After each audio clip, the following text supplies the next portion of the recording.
Assalamualaikum warahmatullahi wabarakatuh. Kaifahalukum anak-anak kelas 4?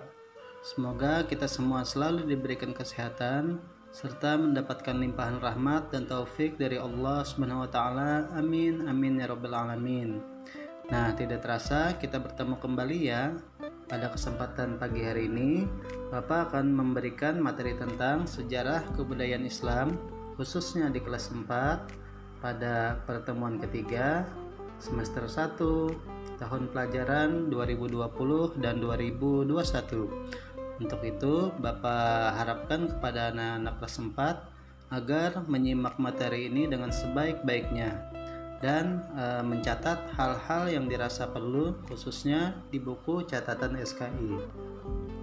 Nah, anak-anak kelas 4A, B, C, dan D, pada pagi hari ini Bapak akan memberikan materi tentang ketabahan Nabi Muhammad SAW dalam berdakwah.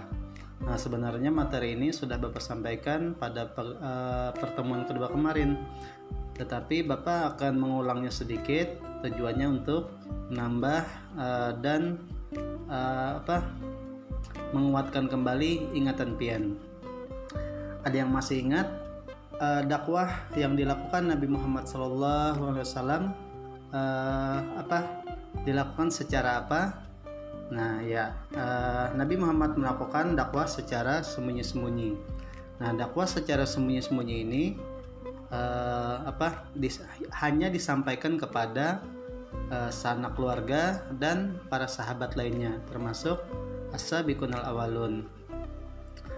Jadi dakwah secara sembunyi-sembunyi ini langsung diperintahkan Allah Subhanahu wa taala kepada Nabi Muhammad SAW dalam Al-Qur'an surah Al-Muddatsir ayat 1 sampai 7. Mari sama-sama kita baca ya. A'udzu billahi minasyaitonir rajim. Bismillahirrahmanirrahim. Ya ayyuhal muddatsir qum fa'anzir wa rabbaka fakabbir wa thiyabaka fatahhir warrujza fahjur wa la tamnun tastakthir wa li rabbika fasbir. Shadaqallahul azim. Nah, dengan turunnya Quran surah Al-Muddatsir ayat 1 sampai 7 tadi, maka Allah Subhanahu wa taala langsung memerintahkan kepada Nabi Muhammad sallallahu alaihi wasallam agar berdakwah secara sembunyi-sembunyi. Sekarang kita lanjut ya. Orang-orang yang termasuk ke dalam as-sabiqun al-awwalun diantaranya. Nah, pada pertemuan kedua kemarin sudah kita bahas tentang as-sabiqun al-awwalun. Ada yang masih ingat? Ya, as-sabiqun al-awwalun adalah orang-orang yang pertama memeluk atau masuk ke dalam agama Islam. Adapun diantaranya adalah Bapak sebutkan ya. Yang pertama itu ada Khadijah binti Khuwailid yang merupakan istri dari Nabi Muhammad SAW. Yang kedua ada Ali bin Abi Thalib, yang merupakan saudara sepupu dari Nabi Muhammad SAW. Kemudian ada Abu Bakar, kemudian salah satu sahabat karib atau sahabat dekat dari Nabi Muhammad SAW. Kemudian ada Utsman bin Affan, ada Zubair bin Awam, Abdurrahman bin Auf, Sa'ad bin Abi Waqqas, Talhah bin Ubaidillah, Abu Ubaidah bin Jarrah, Arqam bin Abil Arqam, Zaid bin Harisah yang merupakan anak angkat dari Nabi Muhammad SAW, dan Ummu Aiman. Nah, mereka inilah yang termasuk ke dalam golongan as-sabiqun al-awwalun. Bapak lanjutkan ya. Nah, pada kesempatan pagi hari ini kita akan memasuki materi berikutnya, yaitu tentang dakwah Nabi Muhammad SAW secara terang-terangan. Jadi dakwah yang dilakukan Nabi secara sembunyi-sembunyi tadi itu dilakukan selama kurang lebih 3 tahun.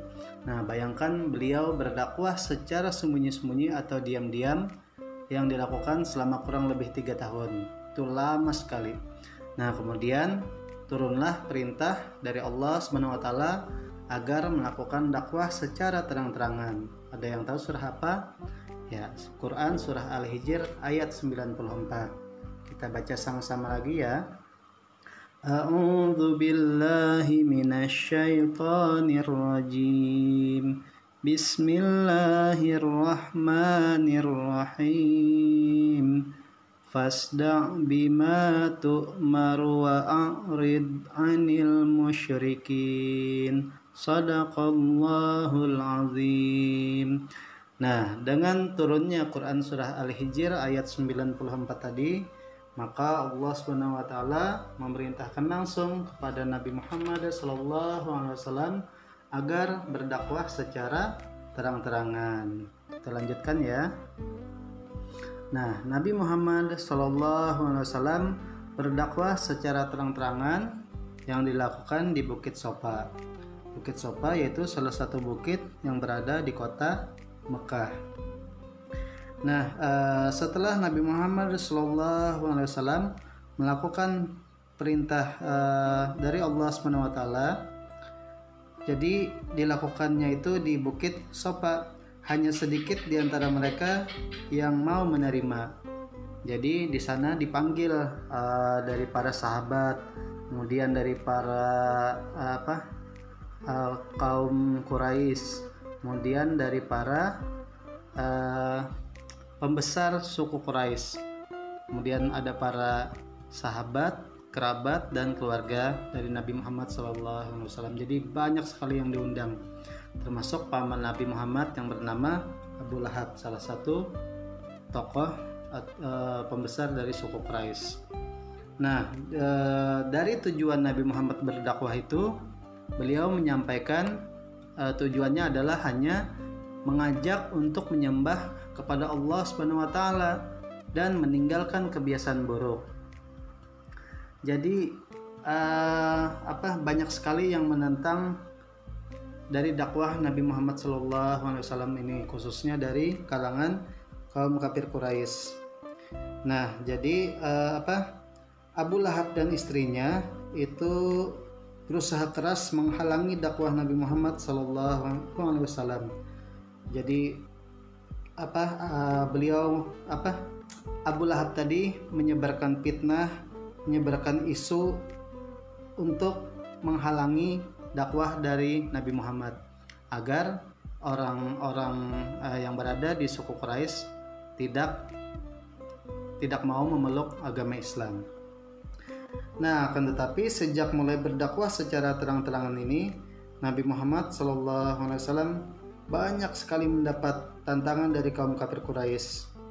Nah, akan tetapi walaupun mendapat tantangan seperti itu, Nabi Muhammad SAW tidak putus asa. Jadi kada kecewa sidin, beliau tetap semangat. Nah, makin besar tantangan yang datang, maka makin banyak pula orang yang masuk ke dalam agama Islam. Untuk itu, walaupun istilahnya kita sudah mati-matian, habis-habisan, tetapi kita tidak pernah pantang menyerah dalam menuntut ilmu. Jadi harus tetap semangat ya, seperti yang dilakukan oleh Nabi Muhammad SAW. Nah, adapun materi berikutnya yaitu faktor atau hal yang menyebabkan kaum kafir Quraisy menentang dakwah Nabi Muhammad SAW. Jadi kenapa orang kafir Quraisy itu menentang dakwah Nabi Muhammad? Kenapa mereka kada mau? Nah, jadi ini salah satu alasannya. Nah, adapun yang pertama adalah persaingan berebut kekuasaan. Jadi kaum kafir Quraisy itu tidak bisa membedakan mana nabi, mana kekuasaan. Artinya mana kenabian, mana kerajaan. Nah, mereka itu menganggap bahwa apabila mengikuti ajaran dari Nabi Muhammad SAW, berarti harus tunduk kepada Nabi Muhammad. Nah, mereka berpikiran seperti itu. Bila umat Nabi Muhammad harus tunduk kepada Nabi Muhammad. Nah, padahal tidak begitu. Nabi Muhammad hanya Nabi Muhammad hanya mengajak agar menyembah kepada Allah dan menjauhi segala hal-hal yang dilarang oleh Allah Subhanahu wa taala. Nah, kemudian faktor yang selanjutnya atau alasan yang selanjutnya yaitu hilangnya kasta. Jadi kasta ini kerajaan. Nah, bangsa Arab pada waktu itu hidup berkasta-kasta, artinya banyak sekali wilayah-wilayah. Mereka menjalankan yang namanya itu sistem perbudakan. Jadi ada budak, ada tuan, ada budak, ada tuan, banyak sekali itu. Istilahnya itu kayak pembantu. Nah, orang yang menjadi budak itu memiliki kedudukan yang rendah. Jadi rendah, dianggap kayak pokoknya dianggap sebelah mata, dianggap lemah gitu. Jadi orang yang menjadi budak itu. Nah, mereka itu dianggap sebagai hak milik tuannya. Jadi kayak ampun tuannya, hendak diapai tuannya kah? Nah, sehingga diperlakukan sesuka hati tuannya. Ada disiksa, kemudian kena dikurung, serta dilakukan sesuka hati tuannya tadi. Kemudian budak-budak tadi juga dijual belikan. Nah, padahal Islam melarang agar tidak memandang manusia itu sebelah mata. Ajaran Islam itu mengajarkan bahwa sesama manusia itu kedudukannya sama, derajatnya sama, karena yang membedakan hanyalah iman dan ketakwaannya saja. Nah, kemudian alasan yang berikutnya yaitu takut akan hari bangkit.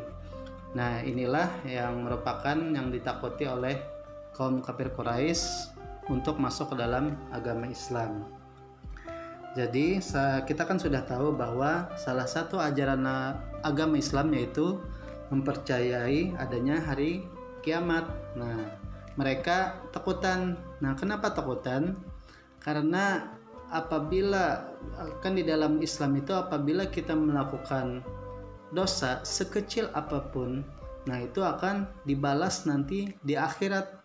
Walaupun dosanya walaupun perbuatannya tidak kelihatan. Kayak apa contohnya kada kelihatan, Pak? Nah, contohnya misalnya menyambat dalam hati yang kada baik. Kemudian memiliki rasa dendam, dengki. Nah, belum lagi perbuatan-perbuatan yang kelihatan lainnya. Jadi, apabila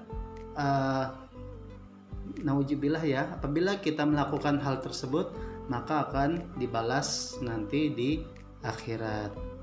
Nah, makanya Islam mengajarkan untuk selalu berbuat kebaikan agar kita juga mendapatkan kebaikan nanti di akhirat. Salah satunya yaitu surga. Nah, mereka kaum kafir Quraisy ini takutan masuk agama Islam. Kenapa takutan? Nah, karena mereka terbiasa sudah dengan perbuatan mereka, yaitu senang ketujuh menganiaya, termasuk menyiksa para budak tadi atau pembantu tadi. Judi, kemudian khamar, kemudian menyembah berhala. Jadi takutan dibalas di akhirat, makanya mereka tidak mau masuk agama Islam. Nah, yang selanjutnya yaitu hilangnya perdagangan patung. Jadi kan di kota Mekah itu dulunya terkenal dengan perdagangan patung, khususnya di sekitar Ka'bah. Jadi sebelum Ka'bah itu dijadikan tempat ibadah sampai sekarang, dulunya dijadikan pasar, orang berjualan patung, tujuannya untuk disembah. Nah, baru setelah datangnya Nabi Muhammad SAW, baru patung-patung itu disingkirkan dan sekarang menjadi Mekah yang sangat megah dan besar dan menjadi salah satu kiblatnya umat Islam.